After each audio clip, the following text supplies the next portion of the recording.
He yells. She doesn't flinch. In 30 seconds, he'll wish he'd never touched her. A patrol car slices through the wet streets of Baltimore. Radio crackles. Black female, driving a black SUV, refused to stop.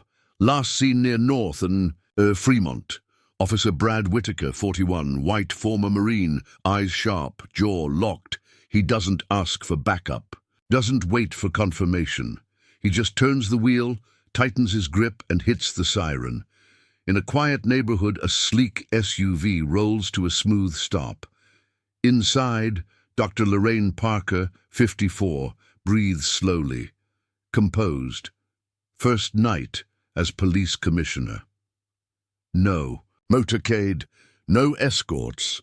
She wanted to drive alone, feel the city before she tried to lead it. But the city feels her first. Flashing lights flood the windshield. She turns off the engine, doesn't reach for her license, doesn't lower the window. She waits. The door of the patrol car swings open violently. Whitaker steps out, hand already on his weapon. Not cautious, not curious, just ready. Step out of the vehicle, hands up, and now. She opens the door, steps out, calm, controlled, black blazer, low heels, posture like steel, hands raised, eyes forward, no fear, just presence. I'm Lorraine Parker, appointed today as Baltimore's new police commissioner. He doesn't listen. He grabs her, spins her, slams her against the hood of her own car. Her body hits the metal with a thud that echoes down the block. She exhales sharply, but doesn't resist, doesn't yell, just speaks. You're making the biggest mistake of your career. The radio crackles again. Be advised, new Commissioner Lorraine Parker is in the area. Black SUV. Repeat, she is not a suspect. Whitaker freezes, his hand still on her arm, the truth crawling up his spine. Another cruiser pulls up fast. Officer Dana Wright, black, 28, jumps out. She sees the scene, gasps, runs. Officer Whitaker, that's the commissioner. Let her go. He stumbles back. His face drains of color, his weapon still holstered, but now useless. Lorraine stands tall, straightens her jacket, turns to face him. You didn't see me. You saw what you were trained to fear. She gets back in the car, drives off, and in that quiet street, under rain and red lights, a line was crossed that can't be undone. The main lobby of the Baltimore Police Headquarters hums with quiet. Tension. Phones ring. Radios murmur. Officers pass one another with practiced indifference. But the silence, that's what speaks the loudest. Lorraine Parker walks in, alone, black suit, briefcase in hand. No smile, no fanfare, just gravity. As she moves down the hallway, heads turn, and then quickly look away. Some hold her gaze too long, others pretend not to see her at all. But everyone knows. She enters the strategic operations room inside, the top brass, Rick Halpern, Deputy Commissioner, 59, white pressed uniform, plastic smile. He stands. Commissioner Parker, welcome. She nods. Doesn't shake hands. She sits at the head of the long table, opens a folder, pulls out a photo, places it in the center. It's the still frame from the patrol car body cam. Her, pinned against her own hood. Whitaker behind her. The image is grainy, but unmistakable. Every man in that room has seen it. This happened last night, 10:47 p.m., my first shift as commissioner. Silence. She continues. The officer didn't ask who I was, didn't verify anything. He saw a black woman in an expensive car and made a choice. Halpern clears his throat. With respect, ma'am. Maybe he didn't realize. She raises a hand, not loud, but final. The problem isn't that he didn't know who I am, it's that he thought he did. The room freezes. No one breathes. This wasn't an individual mistake, it was institutional reflex. She pulls out another file. Effective immediately, I'm launching a full audit of all use of force cases from the last 5 years. I want the names of every officer with 3 or more complaints. On my desk. Friday. A ripple moves through the room. One major shifts uncomfortably, another scoffs quietly. Commissioner, with all due respect, Some of those men are decorated. This could damage morale. She leans forward, voice steady. The public already saw one of your decorated officers assault their commissioner. I'm not concerned about morale. I'm concerned about truth. She stands, looks around the room. If anyone here isn't ready to serve under a black woman with integrity and without fear, now's the time to ask for reassignment. No one moves, but something shifts.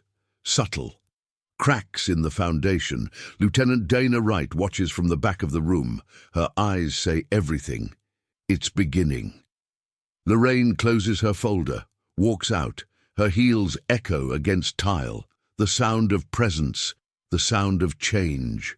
The interrogation room smells like antiseptic and sweat. Whitaker sits stiffly under fluorescent lights, his badge on the table. Across from him, two internal affairs investigators flip through folders. His folders. His body is still. But his fingers tap almost imperceptibly. Did you know who the woman was? No. Did you verify the call before initiating force? No.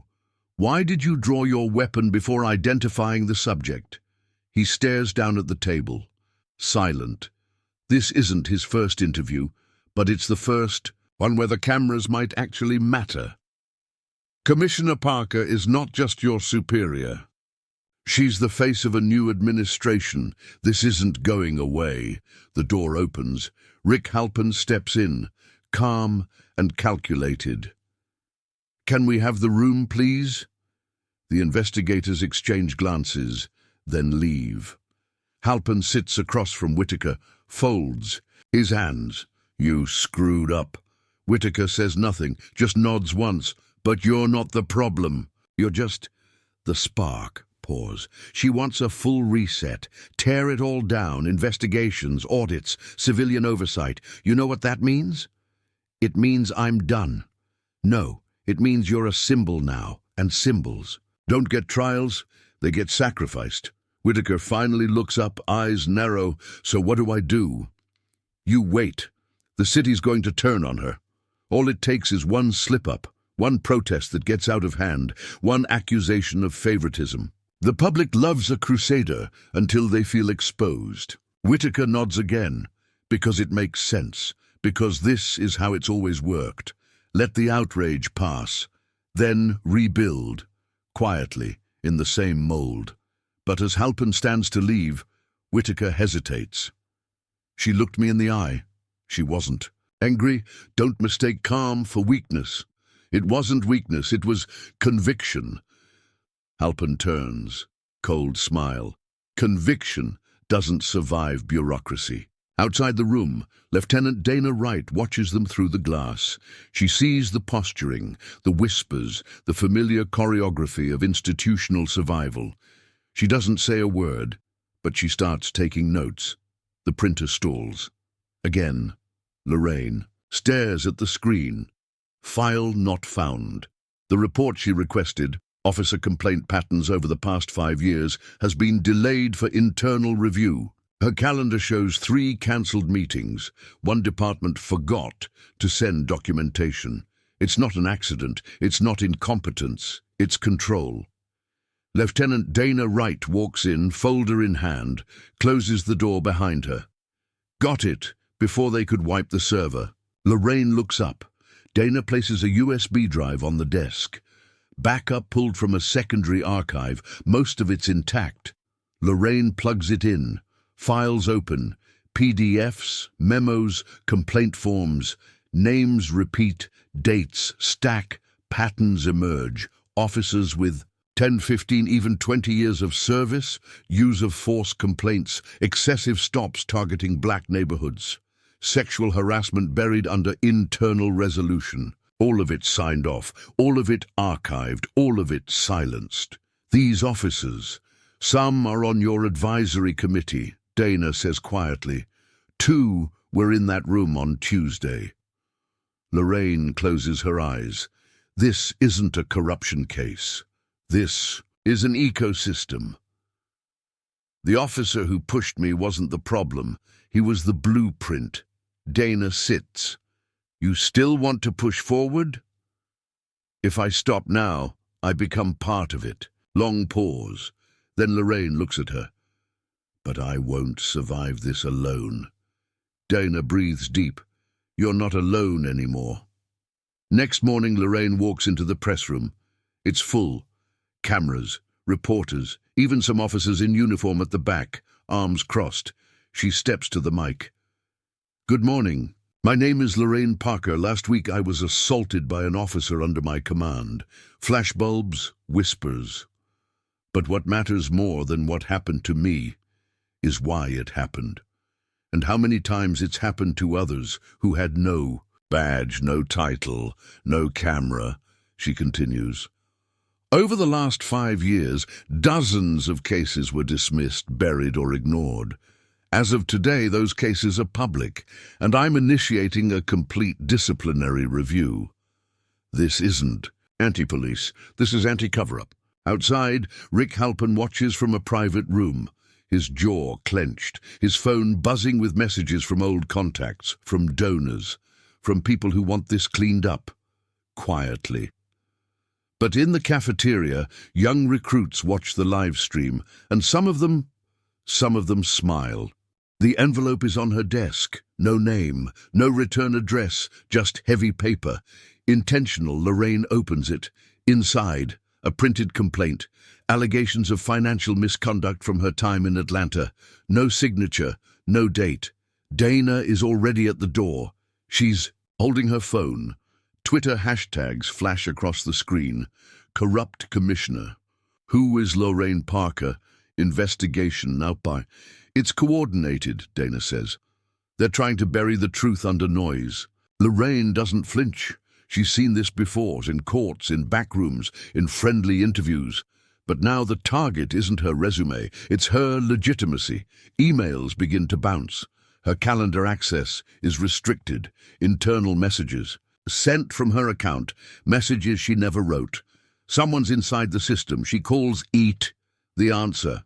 Your access has been temporarily revoked. Security protocol. Ordered by Deputy Halpin.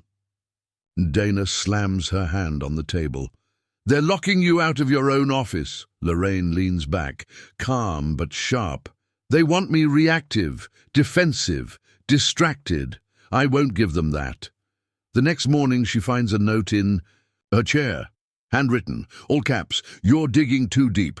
Stop, she keeps it, doesn't report it. Instead, she folds it and slides it into her briefcase. Evidence.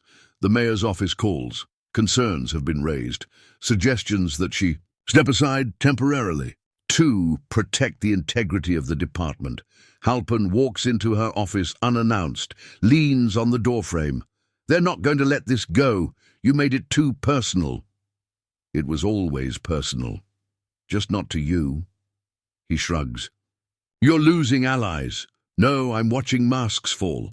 Later that day, the department council holds an emergency session. Halpin moves a motion, administrative leave pending investigation. Lorraine walks into the chamber. No prepared. Speech, no entourage. If you want me gone, vote, put your name on it. Silence, then murmurs, then silence again. No one moves, no one votes. Halpin stares her down, but the vote dies because fear speaks louder than loyalty, even to the old guard. Back in her office, Dana enters quietly. We hit a nerve. Lorraine looks at her, eyes tired. Voice steady. Good. That means they're bleeding. It starts with 1 officer, then 3, then 20. They don't speak publicly. Not yet, but they show up emails, whispered conversations. Check the 2018 files. Watch how they handle the Simmons case. I'll give you a name. Just don't say it came from me. Lieutenant Dana Wright builds a war room inside an empty conference space. A whiteboard full of timelines, names, patterns. It's not a conspiracy theory. It's a record of protection, cover-ups, silence repackaged as protocol. Lorraine walks in, sees the web Dana has drawn, and understands we're not fixing a department, we're uncovering a culture. Outside, something shifts. The video of her assault, the body cam footage, leaks. It spreads. Fast. Protesters gather, not screaming, standing, holding signs. She was the commissioner and still got slammed. If they do that to her, what about us? Lorraine holds a press conference. She doesn't cry, she doesn't rage, she names, she explains, and then she acts. As of today, I am opening every archived complaint that was closed without review. We are launching a civilian oversight board with subpoena power. We will have truth, even if some can't handle it. Media coverage explodes. National networks call her the most dangerous woman in Baltimore. Community leaders call her hope. Some in the department call her a problem. But no one can ignore her now. Rick Halpin meets with city officials. Behind closed doors. She's out of control, but no one agrees anymore because the public is watching and votes are at stake. In the precinct cafeteria, a young officer stands during roll call, says loud, "I support what she's doing." Others don't clap, but no one silences him. Later that night, Lorraine walks through the precinct alone. She passes an open door. Inside, two officers are reading old case files on their own. She doesn't interrupt. She just walks past and smiles. Because change doesn't always march in. Sometimes it seeps. Slow, irreversible. The room is small, neutral. No cameras, no audience, just two chairs, a table, and everything they've both been carrying. Whitaker enters first. No badge, no gun. His hands shake slightly as he sets them on the table. Lorraine is already there, waiting, calm, not smiling, not angry, just present. "Thank you for coming," he says. She doesn't respond, lets him sit in the silence he made. "I'm not here to excuse what I did." She raises an eyebrow, still silent. "I acted on instinct, but that instinct was trained, fed, protected. And weaponized," she says, finally. Her voice is quiet, precise. "You didn't slam a stranger against a hood. You slammed your commissioner because you didn't stop long enough to see me." He nods, eyes wet but unshed. "My daughter asked me if I hate black people. She's 9, and I didn't know how to answer her." Lorraine breathes in out. "Answer her with what you do next." He leans forward. "What do I do?" "You speak. Publicly, honestly. You put your name on the pain you caused and on the system that built you." Whitaker hesitates. Then, "That won't fix anything. It won't fix it, but it starts the record. And maybe that's enough to begin." 2 weeks later, the department releases a video. Whitaker, in uniform, sitting before a plane. Background, he talks about assumptions, about power, about not listening. The clip goes viral. Not because it redeems him, but because it exposes the machine and shows someone stepping out of it. Lorraine follows with her own statement. Not defensive, not triumphant, just grounded. "No system can be reformed by silence. We need truth. We need accountability. And we need those who built the wall to help tear it down." She announces a new restorative justice program for officers with complaint histories, mandatory civilian-led racial bias training, quarterly public reporting of internal investigations. Halpin resigns quietly. No press conference. No farewell tour. Just a notice and a closed door. Dana is promoted to Chief of Integrity, and Lorraine. She stays, and every day she stays. The culture shifts. Outside headquarters, a new plaque is installed. Not flashy, just bold, etched in steel. "Justice begins within." Justice isn't loud. It doesn't always come with applause. Sometimes it walks into a room, takes its seat, and refuses to leave until the truth has been spoken. Lorraine didn't win because she fought harder. She won because she refused to stop being visible. And now the system can't pretend it doesn't see her.